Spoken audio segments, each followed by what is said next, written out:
John Wayne Gacy was born on March 17, 1942, in Chicago, Illinois, to John Stanley Gacy and Marion Elaine Robinson.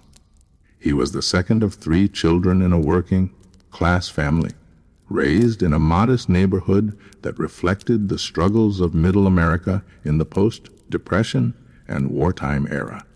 From the outside, his life appeared relatively ordinary. His father was an auto repair machinist and World War I veteran, while his mother stayed at home to care for the children. Yet, behind the walls of their home, John's childhood was filled with tension, fear, and emotional trauma that would shape much of his troubled personality. John's father was known to be a strict, heavy-drinking man who often lashed out with harsh discipline. To him, toughness and masculinity were the ultimate measures of worth. He viewed young John as weak, soft, and incapable of becoming the man he expected his son to be. Gacy's father ridiculed him frequently, calling him names like sissy and mama's boy. These cutting remarks stuck deeply, embedding feelings of rejection and unworthiness into John's young mind. His mother, on the other hand, was loving and protective, often stepping in to shield him from his father's aggression. This dynamic created a confusing world for John, torn between fear of his father and reliance on his mother's comfort. During his early school years, Gacy struggled socially and academically. He wasn't a poor student, but his home life weighed heavily on his ability to focus. Teachers noticed he lacked confidence, often avoiding sports or activities where his father's criticism might intensify.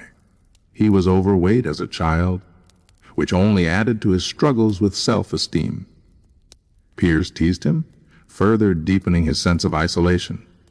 Despite these challenges, John displayed a natural charm when he wanted to. He could be kind, engaging, and eager to please authority figures outside of his father's reach. One of the earliest signs of trouble in his childhood came in the form of health problems. At age 11, John suffered from a heart condition that often left him faint or exhausted. Doctors advised him to avoid strenuous activity, which meant he couldn't participate in sports. For his father, this became yet another source of disappointment. Instead of sympathy, Gacy received ridicule. His father saw illness as weakness, dismissing his son's health struggles as excuses. This physical limitation further separated John from the approval he desperately craved. As Gacy moved into his teenage years, his sense of alienation grew. He wanted nothing more than to be accepted, to be admired, and to prove himself capable. Yet, his father's shadow loomed large, always criticizing, always disapproving. To cope, John leaned heavily on his mother and sisters, creating a family dynamic where his father's harshness was offset by their affection. But even that balance was precarious. The emotional abuse had already started shaping John into someone who sought validation outside the family, someone who would later develop a desperate hunger for control, attention, and power. Despite the tension at home, John began to show glimpses of leadership in other areas. By his mid-teens, he worked part-time jobs, proving himself reliable and responsible in the eyes of employers. He learned quickly that being outwardly helpful and charming could earn him approval, something he rarely received at home. This pattern of creating a respectable, likable image while hiding personal struggles would become a cornerstone of his adult life. To neighbors, teachers, and employers, John was polite and hardworking. But inside, he was a boy grappling with rejection, shame, and an increasing sense of difference. In addition to his family struggles, John also wrestled with feelings he didn't fully understand: his sexual identity. Growing up in the conservative culture of 1950s America, homosexuality was considered shameful and taboo. Gacy experienced attraction to other boys but kept it hidden, fearing his father's scorn and society's judgment. This internal conflict only added to his confusion. He learned to mask his true feelings and to build a facade that appeared normal. This habit of hiding parts of himself would later feed into his double life as a seemingly respectable man by day and a predator by night. His teenage years were also marked by medical challenges beyond his heart condition. At one point, he was hospitalized for a blood clot in his brain, which required treatment and left him bedridden for weeks. These health issues kept him physically limited and further estranged from the approval of his father, who considered John unworthy of being the strong, athletic son he desired. Instead, John turned to small successes, being liked at work, helping neighbors, or impressing adults outside his home, to build a sense of self-worth. By the time John Wayne Gacy reached adulthood, he had developed a complex identity shaped by childhood trauma, medical setbacks, and a desperate need for approval. On the surface, he appeared ambitious, friendly, and determined to succeed in life. Beneath that surface, however, was a young man plagued by feelings of inadequacy, rejection, and confusion. The seeds of his future darkness had been planted in those early years, watered by his father's cruelty and his own secret struggles. This first chapter of John Wayne Gacy's story sets the stage for the life he would lead, a life marked by duality. He would become a man known for his charm, his community involvement, and his outward respectability. Yet, hidden in the shadows of his past was a deep reservoir of pain and resentment, one that would eventually explode into one of the most shocking series of crimes in American history. The boy who once longed for acceptance would grow into a man whose mask concealed unimaginable horrors.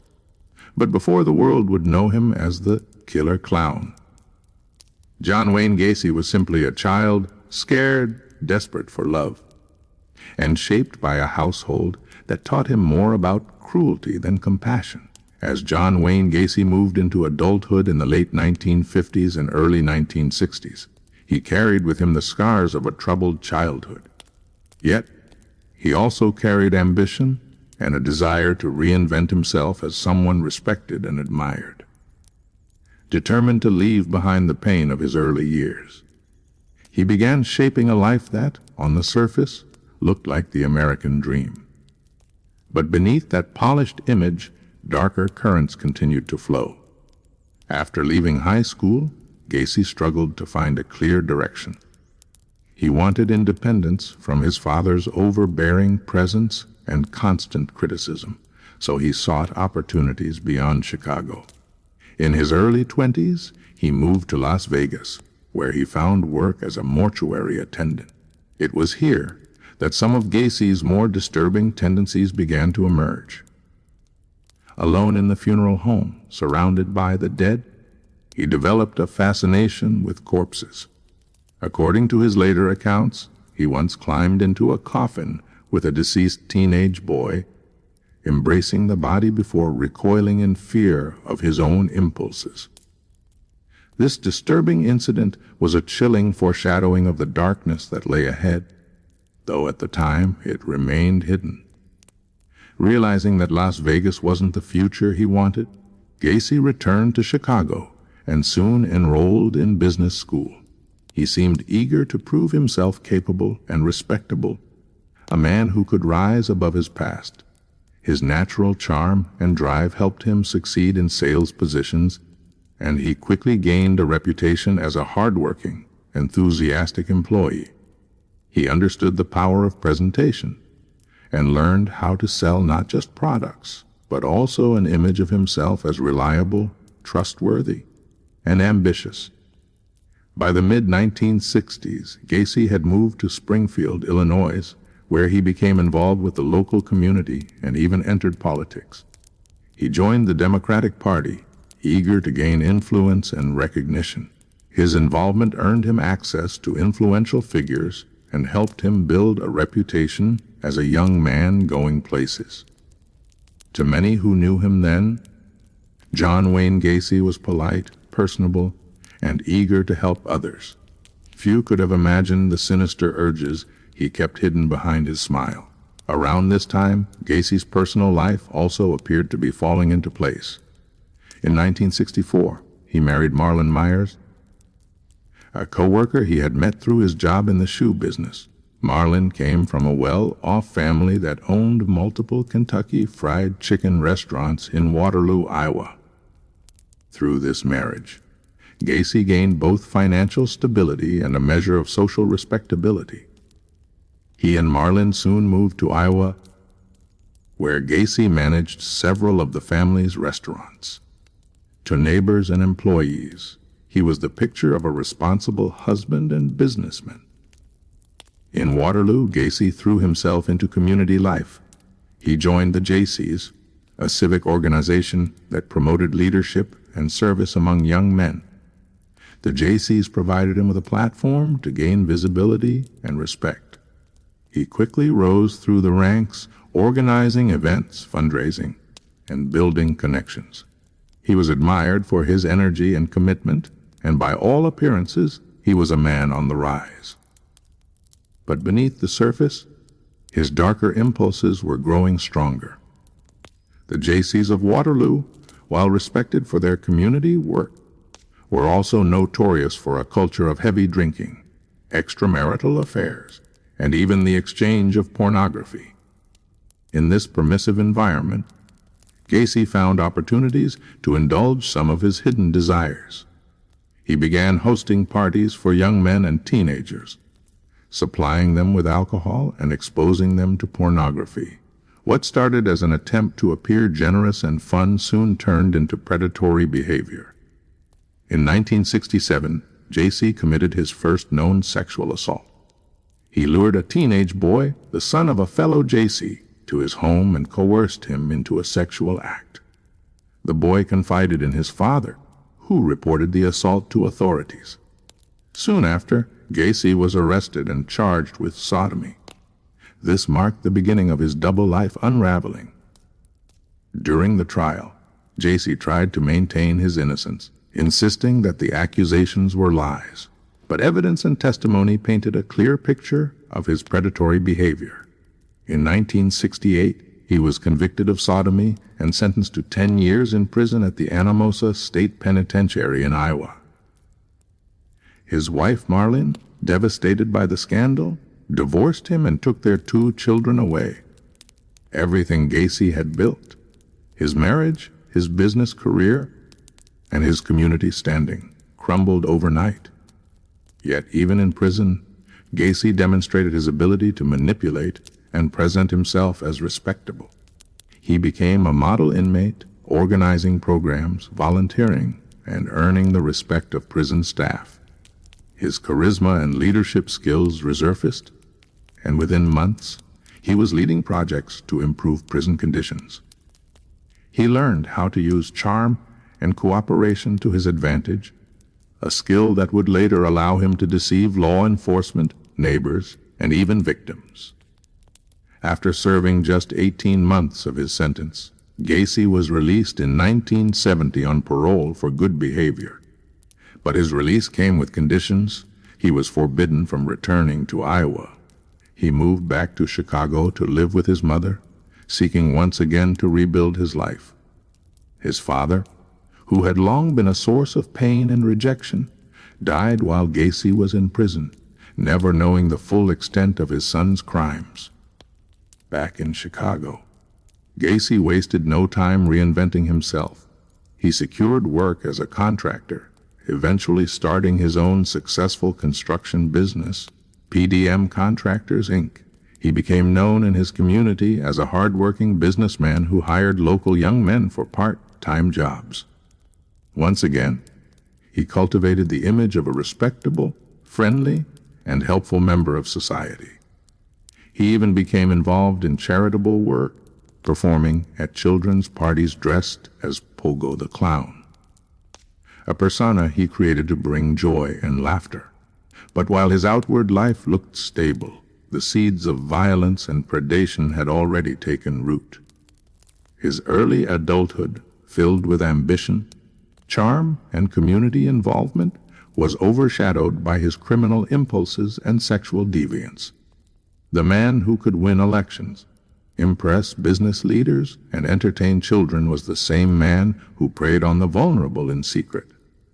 By the early 1970s, John Wayne Gacy had perfected the art of duality.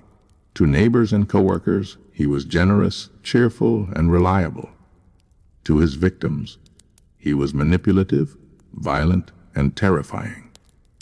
His adulthood marked the beginning of a dangerous double life, one that would spiral into one of the most horrifying crime sprees in American history. The world saw a businessman, a community leader, and even a clown who made children laugh. But hidden in the shadows was a predator waiting for the chance to strike again. By the early 1970s, John Wayne Gacy had returned to Chicago determined to rebuild his reputation and start fresh. Outwardly, he seemed like a man who had overcome hardship.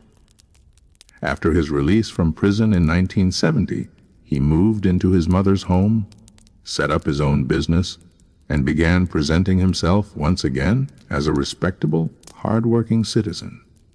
But beneath the polished exterior, his darker urges were not only intact but beginning to intensify. In 1971, Gacy married again, this time to Carole Hoff, a recently divorced woman with 2 daughters. She admired his charm, his apparent stability, and his growing business success. The couple moved into a house in the Norwood Park neighborhood, a modest suburban home at 213 West Somerdale Avenue. On the outside, it looked like the perfect family home, but that house would later become infamous as the site of unimaginable horror. Around this time, Gacy's construction company, PDM Contractors, Inc., began to flourish. He took pride in being his own boss, and his work often required hiring local teenage boys for part-time jobs. Gacy's preference for hiring young men was not accidental.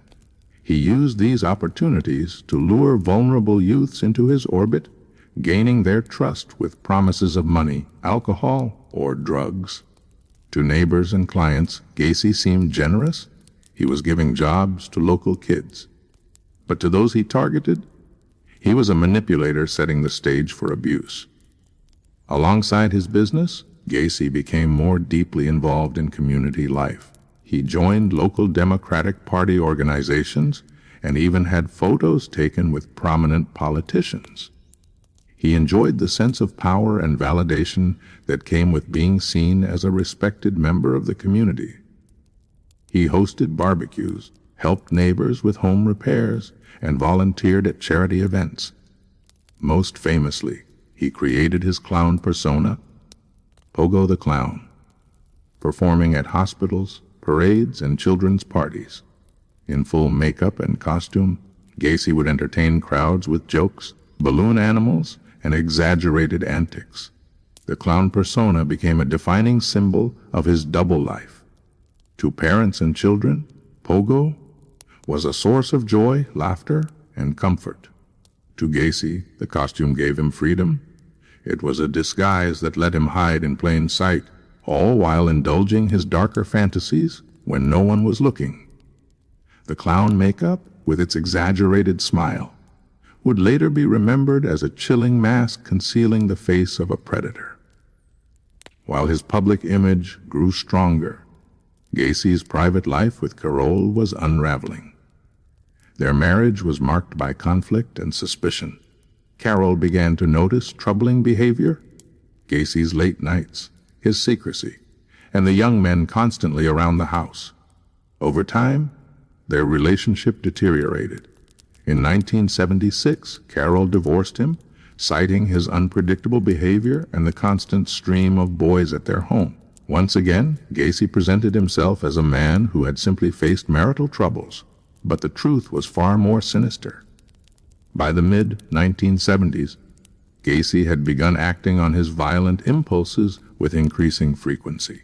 He developed a method of luring young men into his home under the guise of offering them work, money, or simply a place to hang out. Once inside, He would charm them, often offering alcohol or drugs to lower their guard. Then he introduced what he chillingly called a magic trick. He would show his victims a pair of handcuffs, claiming it was part of a clown act, and challenge them to escape after being restrained. Once they were locked in, the trick turned deadly. Gacy would overpower his victims, subject them to brutal assaults, and ultimately strangle them, often using a makeshift tourniquet fashioned from rope and a stick. The basement and crawl space of his home became the secret burial ground for many of his victims. After murdering them, Gacy would hide their bodies beneath the floorboards, returning to his life of barbecues, political meetings, and clown performances as if nothing had happened. His neighbors, friends, and co-workers had no idea that beneath the cheerful surface of his suburban home lay a growing collection of corpses. One of the key factors in Gacy's ability to continue his crimes undetected was his outward charm. He was skilled at deception, presenting himself as someone dependable and trustworthy. When neighbors saw teenagers entering his house, they assumed he was offering them work or mentorship. When people questioned his odd hours or strange smells coming from his property, he had explanations ready. He manipulated those around him into believing he was a good man, all while committing atrocities in secret. By 1975, Gacy's double life had reached a terrifying balance. On one side, he was a respected businessman and community figure. On the other, he was a predator developing an insatiable appetite for violence. The more he killed, the more emboldened he became. He learned to refine his methods, growing confident that he could outsmart anyone who suspected him. This period marked the rise of the persona that would make him infamous, the Killer Clown. The name would forever haunt the public imagination, symbolizing the horror of a man who could make children laugh one day and commit unthinkable crimes the next. As the 1970s progressed, Gacy's murders became more frequent and more methodical. Each victim represented another life stolen, another young man lured into a trap of charm and cruelty. And with each crime, Gacy became more convinced of his ability to get away with murder. The suburban neighborhood of Norwood Park believed they were living next to a kind, hard-working man who cared about his community. In reality, they were living beside a predator whose house concealed horrors that would eventually shock the entire world. The rise of John Wayne Gacy's clown persona was not just an act of entertainment. It was the mask of a killer. Behind the grease paint smile was a man who was perfecting his methods, building his confidence, and preparing to commit one of the deadliest series of murders in American history. By the mid-1970s, John Wayne Gacy had fully embraced his double life. To the outside world, he was still the cheerful contractor, the political volunteer, and the clown who brought smiles to children. But behind the doors of his house at 8219 West Summerdale Avenue, he had begun transforming his home into a chamber of horrors. His methods had grown more sophisticated, his confidence more unshakable, and his violence more compulsive. What started as sporadic assaults turned into a systematic pattern of abduction, torture, and murder. The crawl space beneath Gacy's home became his primary graveyard. This low, dark area under the house was designed only for utility purposes. But Gacy converted it into a burial site for many of his victims. Armed with shovels and lime to mask the smell, he spent nights digging trenches and covering bodies. At first, he buried them carefully, making sure they were spaced apart.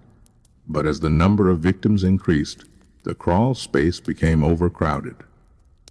Gacy would later admit that he ran out of room, forcing him to dispose of some bodies in the nearby Des Plaines River. The escalation of his crimes was fueled by a dangerous mix of compulsion and arrogance. Each murder seemed to embolden him further.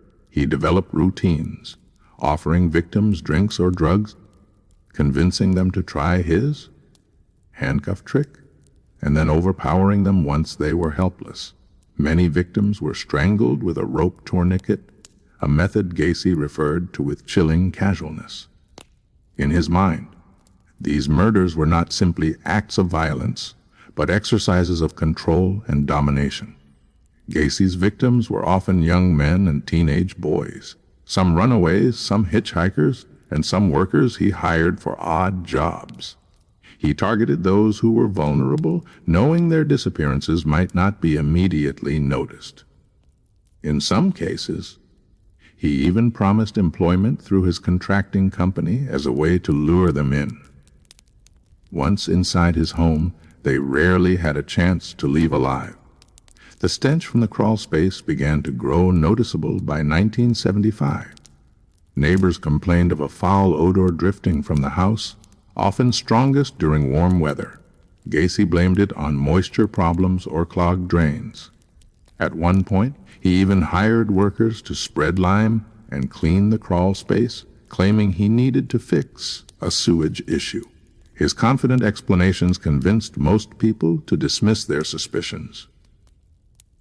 After all, Gacy was well liked and seemed trustworthy. Few could imagine the true source of the smell was dozens of decomposing bodies. Despite his horrific secret, Gacy maintained his role as a social figure.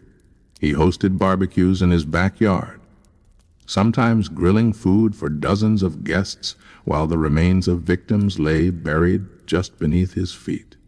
He entertained children as Pogo the Clown at hospitals and parades, gaining admiration for his selfless volunteer work. This stark contrast between his public image and private atrocities became one of the most chilling aspects of his story. He seemed to delight in the duality, taking comfort in the belief that no one could see through his mask. By the late 1970s, Gacy's killing spree intensified. The frequency of disappearances in his area began to attract quiet concern among local police, though it took time for patterns to emerge. Gacy was skilled at covering his tracks, often targeting individuals who were transient or disconnected from strong family networks. Still, some families began pressing authorities to investigate, insisting their sons had vanished under suspicious circumstances. Inside the house, the atmosphere grew darker. Gacy spent increasing amounts of time in his basement, drinking heavily and retreating into his violent fantasies. He sometimes kept victims alive for hours, even days, subjecting them to psychological torture before finally killing them. Some victims, according to later testimonies and Gacy's own accounts, were tricked into believing they were safe, only to be attacked suddenly and without mercy. The crawl space became overcrowded, forcing Gacy to stack bodies closer together. When decomposition made burial difficult, he resorted to disposing of some victims in the Des Plaines River, wrapping them in cloth or plastic before discarding them at night. This shift in disposal methods would later provide critical evidence for investigators, linking the river recoveries to Gacy's crimes. What made Gacy particularly dangerous was his ability to compartmentalize his life. After a murder, he could emerge from his basement, wash off the evidence, and attend a political fundraiser or a community meeting as if nothing had happened. This ability to switch between ruthless killer and charming neighbor allowed him to evade suspicion far longer than might have been possible for someone less calculating. By 1977 and 1978, the disappearances had become too frequent to ignore. Families reported missing sons, and rumors began spreading about young men last seen entering Gacy's home. Yet Gacy remained confident. His charm and community connections often worked in his favor, making authorities hesitant to believe such a respectable man could be responsible for such crimes. The house on Summerdale Avenue had by then become a place of nightmares. Every floorboard, every wall, and every inch of that crawl space absorbed the weight of his crimes. Yet from the outside, it still looked like the ordinary home of a man involved in business, politics, and charity. Gacy's escalation was not just about numbers. It was about control. He had developed a sense of invincibility, convinced he could kill again and again without consequence. He enjoyed the power of life and death, the secrecy of his hidden world, and the thrill of maintaining a respectable mask while burying his victims beneath his own home. This chapter of his life marked the full transformation of John Wayne Gacy into the monster history remembers. The killer clown who blended into suburban life while committing atrocities in plain sight. His crawl space was no longer just part of his house. It had become the silent witness to an escalating reign of terror. Soon, however, the weight of his crimes would grow too heavy to contain. The crawl space, once his secret sanctuary, would eventually betray him, and when the truth came out, the world would recoil in horror at the depths of evil that had been hidden in an ordinary Chicago home. By 1978, John Wayne Gacy's carefully constructed double life began to crack. For years he had operated undetected, hiding behind his clown makeup, his business, and his charm. But as the number of missing boys and young men in the Chicago area continued to rise, suspicions began to form. Families pressed police for answers, and investigators started to notice a troubling pattern that would eventually point directly to Gacy's front door. For much of the 1970s, missing persons cases involving teenagers and young men were often dismissed by authorities as runaways. Many of Gacy's victims came from troubled homes or transient backgrounds, making it easier for law enforcement to assume they had simply left voluntarily. Gacy knew this, and it emboldened him. But some families refused to accept such easy explanations. They insisted their sons were not runaways. They had vanished under strange and sudden circumstances. Police began to hear Gacy's name mentioned in connection with several cases. Young men were last seen with him working for his contracting company or visiting his home. But each time questions were raised, Gacy used his charm, reputation, and political connections to deflect suspicion. He was an active member of the Democratic Party in Chicago, photographed with prominent politicians, and known as a generous community man. To accuse him without hard evidence seemed unthinkable. Still, the reports kept coming. The smell from his house was noticed again and again, described by neighbors as something foul and inescapable during the summer months. Gacy explained it away with stories of plumbing issues, mold, or dead rodents under the floorboards. His confidence in lying was so strong that even professionals, like contractors or inspectors, walked away believing his excuses. But the suspicion never fully disappeared. The turning point came in December 1978 with the disappearance of Robert Piest, a 15-year-old boy from Des Plaines, Illinois. Robert was last seen leaving his mother's pharmacy after telling her he was going to speak with a contractor about a potential job. That contractor was John Wayne Gacy. When Robert failed to return home, his family immediately reported him missing, insisting he would never run away. Unlike previous cases, Robert came from a stable, loving household, and his sudden disappearance alarmed both his family and police. Investigators quickly learned that Gacy was the last person to see Robert alive. They approached him for questioning, and Gacy initially brushed it off, claiming he knew nothing about the boy. But detectives noticed inconsistencies in his story and began digging deeper into his background. What they found was troubling. His 1968 conviction for sodomy in Iowa resurfaced, revealing a history of predatory behavior that few in Chicago knew about. Suddenly, the idea that this well-liked contractor could be dangerous no longer seemed far-fetched. Police obtained a search warrant for Gacy's home in mid-December. During the search, they didn't yet find Robert Piest, but they uncovered disturbing evidence items belonging to several missing young men, handcuffs, a strange odor coming from the crawl space, and other incriminating clues. Though they lacked enough to arrest him immediately for murder, they had more than enough to keep him under surveillance. For days, detectives followed Gacy around the clock.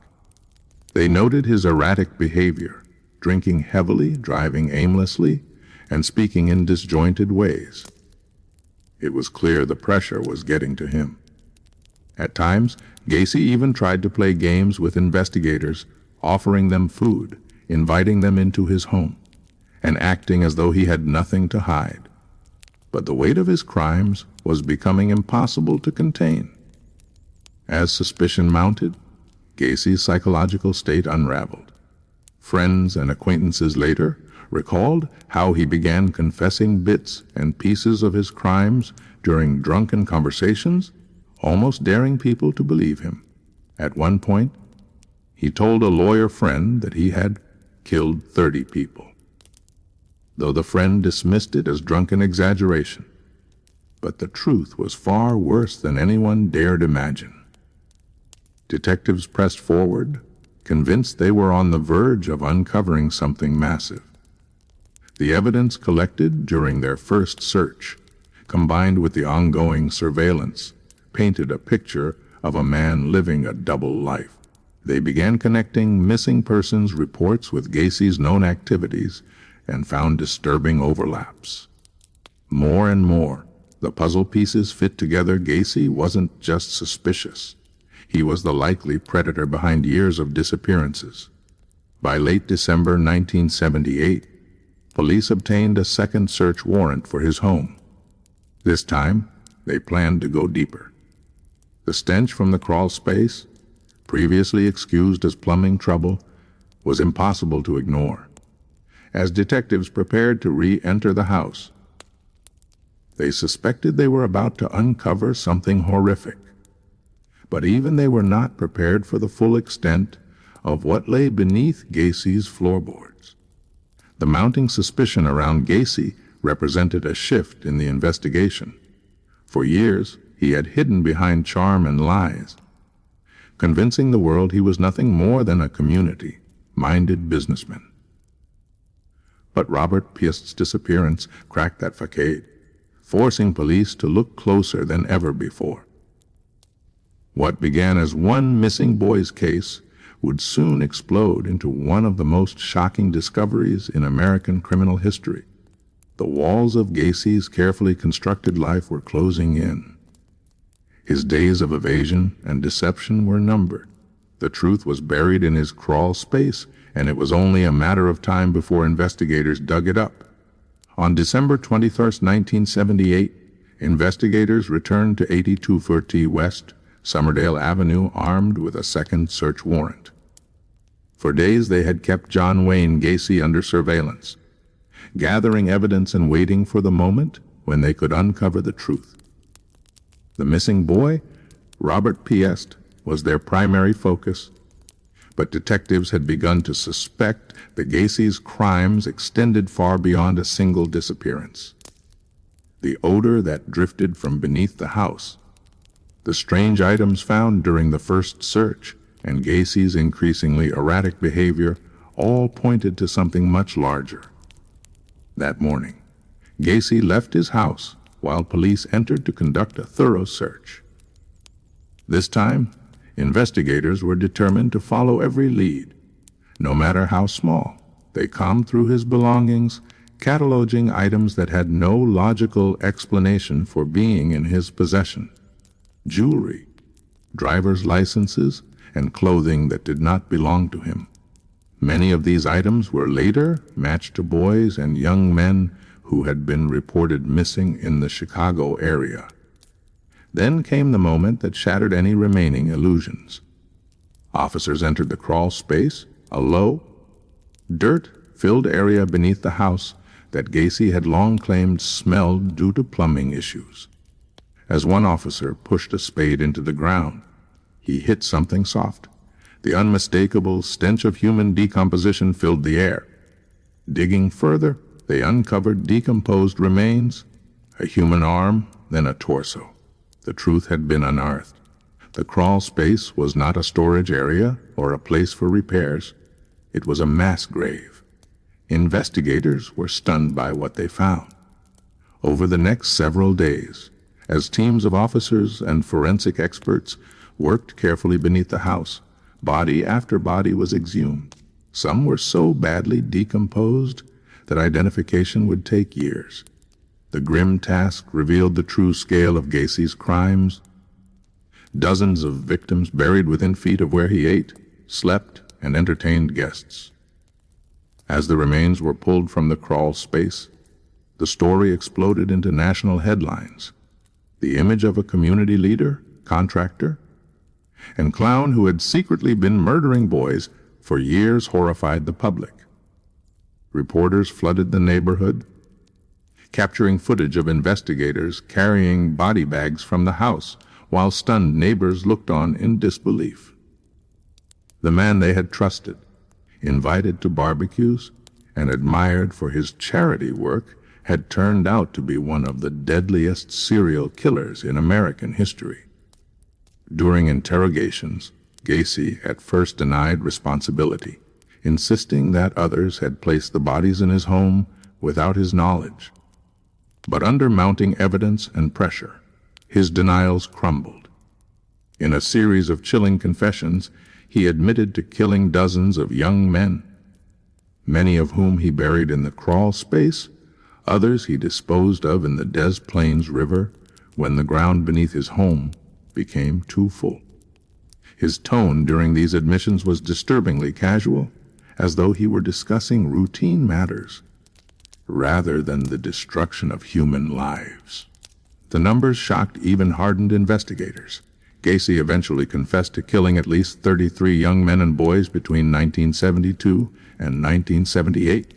This staggering total made him one of the most prolific serial killers in American history. Many of his victims had been lured into his home with promises of work or money, only to fall prey to his infamous handcuff trick before being assaulted and strangled. The sheer horror of the discoveries turned the Gacy case into a national spectacle. News outlets across the country carried the story, dubbing him the killer clown. The contrast between his clown persona and his murderous reality captured the public imagination in the most terrifying way. How could a man who made children laugh at birthday parties also be capable of burying dozens of bodies beneath his home? The contradiction was almost too much to comprehend. For the families of the victims, the discovery was both devastating and, in some cases, a painful relief. Many had spent years searching for answers, holding on to hope that their sons might still be alive. Now they were confronted with the grim truth that their children had been taken, murdered, and hidden in the darkness of Gacy's crawl space. Identification of the remains became a monumental task, with forensic experts working tirelessly to match dental records, personal effects, and later, DNA to the victims. The scale of Gacy's crimes forced authorities to confront uncomfortable questions. How had he been able to operate for so long without detection? Why had so many missing persons reports been dismissed as runaways? Could earlier action have saved lives? These questions haunted both investigators and the public, fueling outrage and disbelief. Meanwhile, the man at the center of it all seemed almost detached from the horror. Gacy alternated between arrogance and self-pity, portraying himself at times as a victim of circumstance, at other times as someone who had simply lost control. He showed little genuine remorse. instead focusing on how the revelations would affect him personally. His calm demeanor in the face of such monstrous crimes only deepened the public's revulsion. The discovery of the bodies marked the collapse of John Wayne Gacy's carefully constructed world. The mask had slipped, the crawl space had spoken, and the truth was undeniable. He was no longer the respected contractor or the smiling clown. He was a predator exposed. The entire nation watched as investigators pulled victims from beneath his home, each one a reminder of the countless lives he had destroyed. What emerged from that crawl space was not just the physical remains of Gacy's victims, but also a terrifying symbol of deception and evil. A suburban house in Chicago, indistinguishable from the homes around it, had concealed a nightmare, and the man who lived there had hidden his crimes in plain sight, shielded by charm, community involvement, and the mask of a clown. By the end of December 1978, John Wayne Gacy was no longer just a suspect. He was a monster revealed. The next phase of his story would unfold in the courtroom, where the evidence of his crimes would be laid bare before the world, and the survivors of his victims would demand justice for the horrors hidden in his crawl space. The arrest of John Wayne Gacy in December 1978 marked the end of his killing spree, but it was only the beginning of the long and grueling legal battle that would follow. For investigators, prosecutors, and the families of victims, the trial would be the stage where the true extent of Gacy's monstrous crimes would be revealed. The courtroom became the place where the mask of the community clown was stripped away, leaving only the predator underneath. In the weeks following his arrest, police and forensic teams continued to recover and identify bodies from Gacy's crawl space and the Des Plaines River. Each discovery added weight to the charges against him, transforming the case from a single missing boy into one of the largest serial murder investigations in American history. Ultimately, Gacy faced 33 counts of murder, a staggering number that shocked not only Chicago, but the entire nation. As the evidence mounted, Gacy began preparing his defense. His lawyers, faced with overwhelming physical and circumstantial proof, decided that the only viable strategy was to claim insanity. They argued that Gacy suffered from multiple personality disorder, suggesting that it was his alternate persona, often referred to as Jack Hanley, or Jack, by Gacy himself, that committed the murders. According to this defense, Gacy was not fully aware or in control of his actions. The prosecution, however, was determined to prove otherwise. They argued that Gacy's actions were deliberate, calculated, and methodical. He had lured victims with promises of work, tricked them into handcuffs, and murdered them with a consistent method. He had buried the bodies in an organized fashion, covered his tracks, and maintained a public image of respectability, all evidence of a man who knew exactly what he was doing. To the prosecutors, Gacy was not insane, he was evil, and he deserved the full weight of the law. The trial officially began on February 6, 1980, in Cook County, Illinois. The proceedings immediately drew intense media attention, filling the courtroom with reporters, family members of victims, and curious onlookers. The atmosphere was heavy with grief and outrage. For the families, this was their opportunity to see justice served for the sons who had been stolen from them. Prosecutors presented a mountain of evidence. They introduced personal items belonging to victims found in Gacy's possession, photographs, handcuffs, and other tools he had used in his assaults. They detailed the discoveries made in the crawl space and the river, each body adding to the horrifying portrait of Gacy's crimes. Forensic experts testified about the cause of death, often strangulation, and described the conditions in which the victims were found. The sheer scale of the crimes was undeniable, but perhaps the most chilling testimony came from survivors, young men who had narrowly escaped Gacy's clutches. They described how he lured them into his home, plied them with alcohol or drugs, and convinced them to try his handcuff trick. Once restrained, they said Gacy would reveal his true intentions, subjecting them to physical and psychological terror. Their accounts provided a window into the methods Gacy used and the horrors the murdered victims had endured. The defense countered with psychiatric experts who testified that Gacy showed signs of mental illness, including multiple personalities and antisocial behavior. They painted him as a man disconnected from reality, incapable of fully understanding the consequences of his actions. But the prosecution's experts refuted these claims, arguing that while Gacy displayed traits of a sociopath, he was legally sane. He knew right from wrong. He simply chose to commit evil. Throughout the trial, Gacy displayed a mix of arrogance and detachment. At times, he appeared bored, smirking or doodling as witnesses recounted the gruesome details of his crimes. At other moments, he seemed agitated, whispering to his attorneys or muttering under his breath. His lack of genuine remorse only reinforced the prosecution's argument that he was fully aware of his actions. The trial lasted more than a month, filled with testimony that painted a picture of calculated cruelty.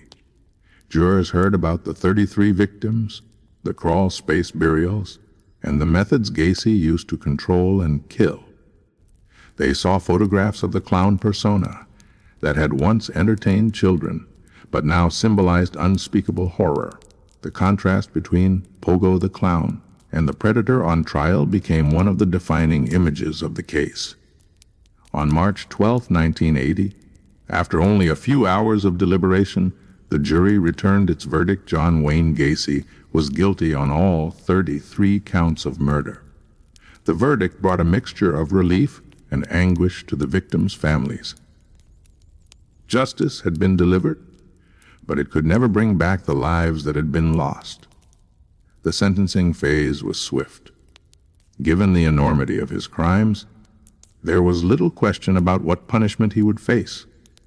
On March 13, 1980, Gacy was sentenced to death for 12 of the murders and life imprisonment for the others.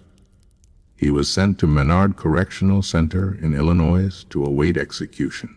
The trial of John Wayne Gacy was more than just a legal proceeding. It was a reckoning.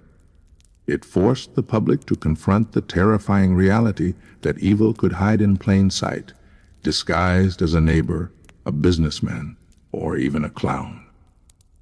It exposed flaws in how missing persons cases were handled and raised questions about how many lives might have been saved if suspicions had been taken more seriously earlier. For the victims' families, the trial offered a measure of closure, though the pain of their loss would never fade. For the nation, it became one of the most infamous trials of the 20th century, cementing Gacy's place in history as the killer clown, whose crimes shocked the world. Justice had spoken, but the story of John Wayne Gacy was not yet over. His years on death row would bring further controversy, twisted artwork, and final attempts to manipulate the public before his ultimate fate was sealed. After his conviction in March 1980, John Wayne Gacy was transferred to Menard Correctional Center in Illinois, where he would spend the next 14 years on death row. For many, this seemed like the beginning of the end. A monster locked away, awaiting the punishment he deserved. But for Gacy himself, prison did not mean quiet remorse or reflection. Instead, he turned his years behind bars into a stage for manipulation, denial, and twisted self-expression. From the beginning, Gacy displayed an unsettling calmness about his situation. To the horror of the victims' families, he rarely showed remorse. Instead, he portrayed himself as a victim of circumstance, insisting that he had been wrongly convicted. In interviews, he claimed he had nothing to do with the murders, even though he had earlier confessed in detail. According to Gacy, the police had planted evidence, fabricated stories, and turned the public against him. His ability to shift narratives was a continuation of the manipulative behavior that had allowed him to hide his crimes for years. On death row, Gacy settled into a strange routine. He became known among guards and fellow inmates as a man who rarely lost his composure. He read books, kept up with current events, and maintained correspondence with people outside prison. What shocked the public most, however, was his sudden interest in painting. Using oil paints provided by the prison, Gacy began creating hundreds of artworks, many depicting clowns, including his alter ego, Pogo the Clown. These paintings became infamous. Some showed cartoonish clowns with exaggerated smiles, while others featured skulls, birds, or abstract shapes. Collectors outside the prison began purchasing them, turning Gacy into a macabre celebrity. To his critics, the very idea of owning a painting by a serial killer was grotesque, yet a market grew. His works fetched thousands of dollars, particularly from those fascinated by true crime. This bizarre art career further fueled public anger, as many saw it as Gacy profiting from the horror he had inflicted.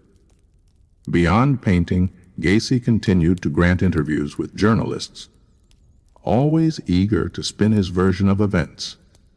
He often referred to himself in the third person, as though separating himself from his crimes.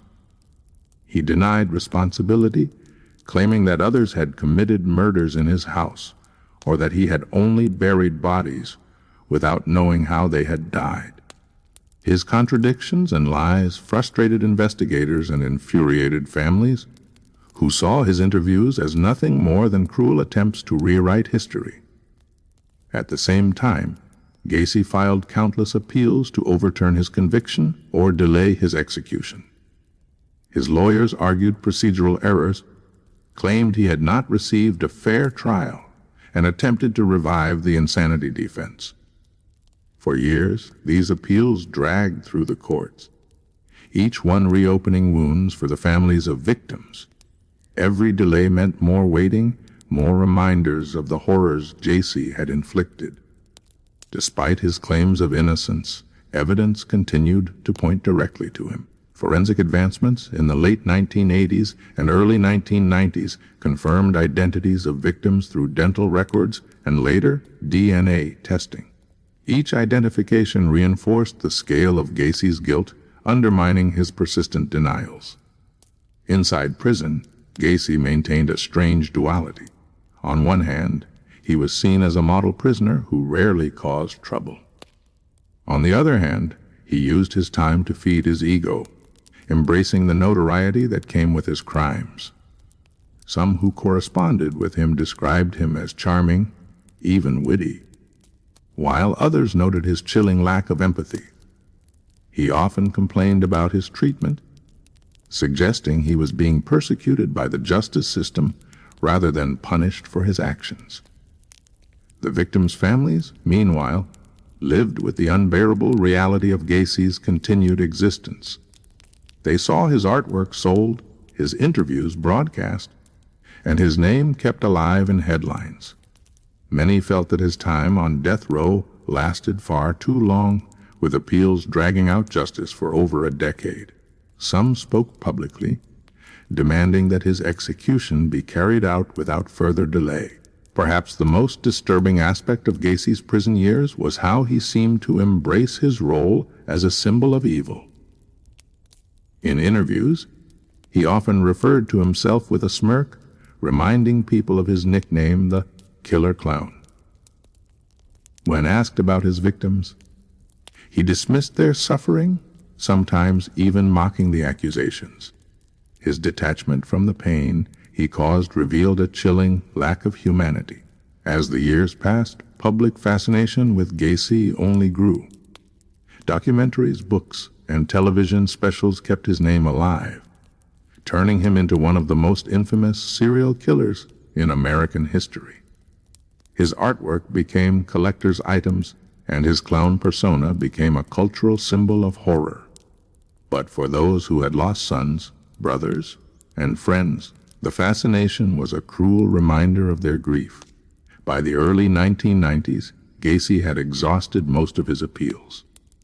Courts consistently upheld his conviction and sentence, ruling that the evidence against him was overwhelming. The Illinois Supreme Court and later the U.S. Supreme Court both refused to intervene. The path to his execution was now clear. Despite this, Gacy remained defiant to the very end. In his final years, he continued to insist that he was innocent, calling himself the 34th victim of a corrupt justice system. His words rang hollow to the families who had buried loved ones, whose lives had been destroyed by the horrors uncovered beneath his house. Life on death row revealed the true nature of John Wayne Gacy, a man without remorse who sought control even when locked behind bars. He manipulated narratives, profited from infamy, and tried to cast himself as a victim. But no matter how many paintings he created or interviews he gave, the truth remained the same. He had murdered 33 young men and boys, burying most of them beneath his home. The end was approaching. After 14 years of appeals and denials, the date for Gacy's execution was finally set. The nation that had once been horrified by the discovery of his crawl space now prepared to witness the final chapter in the story of the killer clown. By the early 1990s, after years of legal wrangling, John Wayne Gacy's fate was sealed. His numerous appeals had been denied by both the Illinois Supreme Court and the U.S. Supreme Court, and his claims of innocence had failed to sway judges, juries, or the public. After more than 14 years on death row, the state of Illinois scheduled his execution by lethal injection for May 10, 1994. For the families of Gacy's victims, the news brought a mixture of emotions. Some felt relief that justice was finally being served, while others struggled with the fact that no punishment could ever truly balance the loss of a son, a brother, or a friend. The long wait had been agonizing, with every appeal and interview dragging open wounds. Now, the day had come when the killer clown would finally face the consequences of his crimes. In the days leading up to his execution, Gacy showed little remorse. He gave a series of interviews where he repeated his claims of innocence, blaming police, politicians, and even the media for framing him. He continued to insist that he was the 34th victim, a phrase that infuriated the families who had spent years grieving their children. His refusal to accept responsibility, even at the end, revealed the same arrogance and denial that had defined him throughout his prison years. On the evening of May 9, 1994, Gacy was served his last meal: fried chicken, French fries, Coca-Cola, and a strawberry shortcake, a strange nod to his former career as a fast food manager. The choice highlighted how unrepentant he was, clinging to familiar comforts while ignoring the magnitude of his crimes. As the execution drew near, crowds gathered outside the Stateville Correctional Center in Crest Hill, Illinois. Protesters held signs demanding an end to capital punishment, while others chanted in favor of his death, carrying banners that read, "Justice for the 33." For many, Gacy's execution was not just about one man. It was about closure for dozens of families and a symbol of society's demand for accountability. Inside the prison, Gacy's final hours were spent under heavy guard. He spoke briefly with his lawyers and prison officials, maintaining his defiance until the end. When asked if he had any last words, Gacy sneered and said, "Kiss my ass." Those crude words, delivered without remorse, became his final insult to the victims and their families. At 12:50 a.m. on May 10, 1994, John Wayne Gacy was strapped to a gurney in the execution chamber. Witnesses included journalists, law enforcement officers, and family members of his victims. The room was tense with anticipation as the lethal injection process began. However, in a darkly ironic twist, the procedure was botched. One of the chemicals in the injection line solidified, clogging the tube and delaying the process by nearly 10 minutes. Prison staff scrambled to fix the issue, and for a brief moment, it seemed as though even Gacy's death would be marred by chaos. Eventually, the chemicals flowed properly, and Gacy's chest rose and fell for the last time. By 12:58 a.m., he was pronounced dead at the age of 52. News of his execution spread quickly across the nation. Outside the prison, crowds erupted in cheers, some setting off fireworks, others chanting in celebration. For the families of victims, there was a sense of finality, though not true closure. Many later said that no execution could erase the pain of losing their children or undo the years of suffering. Still, Gacy's death marked the end of a long and torturous chapter. In the aftermath, Gacy's brain was removed and given to a forensic psychiatrist for study. Experts hoped to uncover biological clues about what could cause someone to commit such atrocities. No definitive answers were found. His body, however, was cremated and his remains quietly disposed of, leaving no gravesite that could ever become a shrine for the morbidly curious. The botched execution sparked debates about the death penalty in America. Critics argued that the process had been cruel and unusual, while supporters said that Gacy had received far more mercy than he ever gave his victims. The conversation about capital punishment gained renewed momentum, but in the eyes of many, justice had finally been served. For decades after his execution, Gacy's story continued to haunt American culture. His paintings remained in circulation, sometimes burned in protest by victim advocacy groups. His name became synonymous with evil disguised behind a mask of normalcy. The killer clown became a symbol in horror stories, urban legends, and pop culture, reminding the world of the dangers of trusting appearances. But beyond the notoriety, the true legacy of John Wayne Gacy lies with the 33 boys and young men whose lives were stolen. His execution closed the book on his life, but the scars he left on families, friends, and communities remained permanent.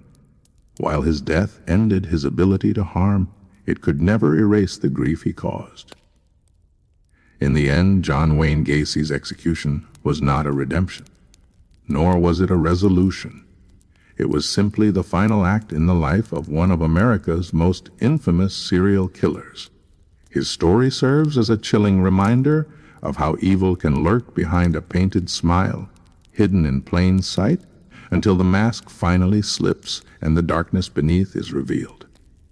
The execution of John Wayne Gacy on May 10, 1994 brought an end to his physical presence, but it did not end his influence on American culture, criminal psychology, or the collective memory of a horrified public. Even decades later, his crimes continue to haunt the nation, serving as both a cautionary tale and a grim study of human evil. The legacy of the man known as the Killer Clown is not just about the murders he committed, but about the lessons society learned, and in some cases failed to learn, from his reign of terror. From the moment his crimes were revealed, Gacy became a symbol of evil hidden in plain sight. He was not a drifter on the margins of society, nor an easily recognizable predator. Instead, he was a respected contractor, a local Democratic Party volunteer, a friendly neighbor, and a man who dressed as Pogo the Clown to entertain children. He used this image of normalcy to conceal the darkest impulses imaginable. This contrast forced Americans to confront an unsettling truth: monsters often do not look like monsters. They can smile, shake hands, and live next door. One of the most significant impacts of the Gacy case was on law enforcement practices. Before his arrest, many of his victims had been written off by police as runaways or troubled youth. Their disappearances were not thoroughly investigated, allowing Gacy to continue killing for years. After his crimes came to light, police departments across the country began to reevaluate how missing persons cases, especially those involving teenagers and young adults, were handled. The recognition that young men could also be victims of predatory violence helped change investigative priorities. Gacy's case also advanced the field of forensic science. Identifying the remains of more than 30 victims posed enormous challenges in the late 1970s and early 1980s. Dental records and personal effects provided some answers, but many victims remained unidentified for decades. With the development of DNA technology, new breakthroughs occurred. As recently as the 2010s, unidentified victims from Gacy's crawl space were matched to missing persons, bringing long-awaited closure to families. His case remains a stark example of how forensic tools can transform the pursuit of justice, even years after crimes are committed. Culturally, Gacy's infamy became embedded in the American psyche. The image of the clown, once seen as a figure of joy and innocence, was forever altered by his crimes. Though clowns had long existed in both cheerful and unsettling forms, Gacy's role as Pogo gave new fuel to the association between clowns and fear. His story inspired countless horror films, books, documentaries, and even urban legends. The idea that someone who made children laugh could also bury bodies beneath his home became a narrative too chilling to forget. At the same time, Gacy's case raised ethical questions about media coverage and true crime fascination. Some accused the press of turning his trial and execution into a spectacle, sensationalizing the suffering of victims and their families. The sale of his artwork, often purchased by collectors of macabre memorabilia, sparked debates about whether society was glorifying criminals rather than honoring victims.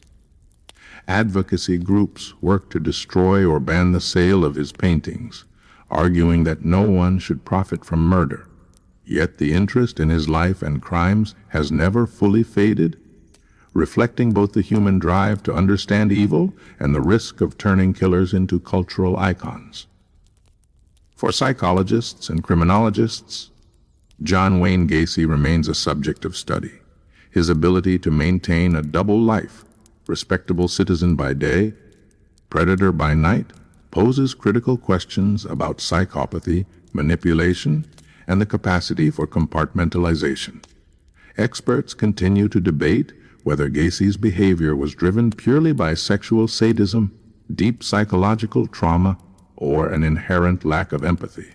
His case has been used in training programs for law enforcement, psychiatry, and criminal profiling, helping future investigators recognize patterns of predatory behavior. For the families of victims, however, Gacy's legacy is far more personal. Their sons were not statistics or symbols. They were young men with hopes, talents, and futures. Every time Gacy's name appears in the media, they are reminded of their loss. Some families have spoken publicly, using their grief to push for better protections for youth, stronger investigative protocols, and awareness of how predators exploit trust. Their voices ensure that the focus remains not just on the killer, but also on those whose lives he stole. The legacy of Gacy also raises broader questions about justice and punishment. His 14 years on death row were a source of frustration for many, with families enduring endless appeals and public denials from Gacy himself. His botched execution highlighted flaws in the death penalty system and reignited debates about capital punishment in America. Was justice served by his execution, or was the true justice the exposure of his crimes and the closure offered to families? The answer depends on perspective, but the conversation continues, fueled by cases like his. Perhaps the greatest lesson from John Wayne Gacy's story is the importance of vigilance. His crimes remind us that evil can be hidden behind charm, success, or community service. They teach us that missing persons cases deserve urgency, that assumptions about runaways can cost lives, and that predators thrive when their actions are dismissed or ignored. The horror of Gacy's crawl space is not just in the bodies buried there, but in the warning it provides to future generations.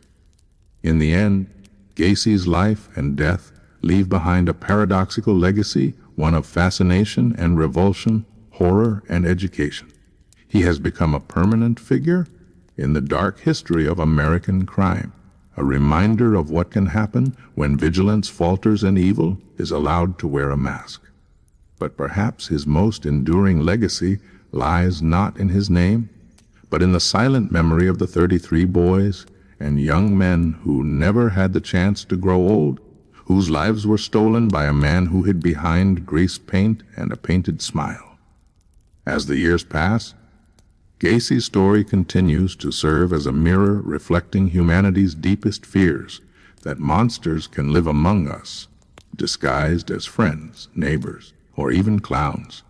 And while his chapter has ended, the lessons it carries remain: a warning, a study, and a haunting legacy of the killer clown.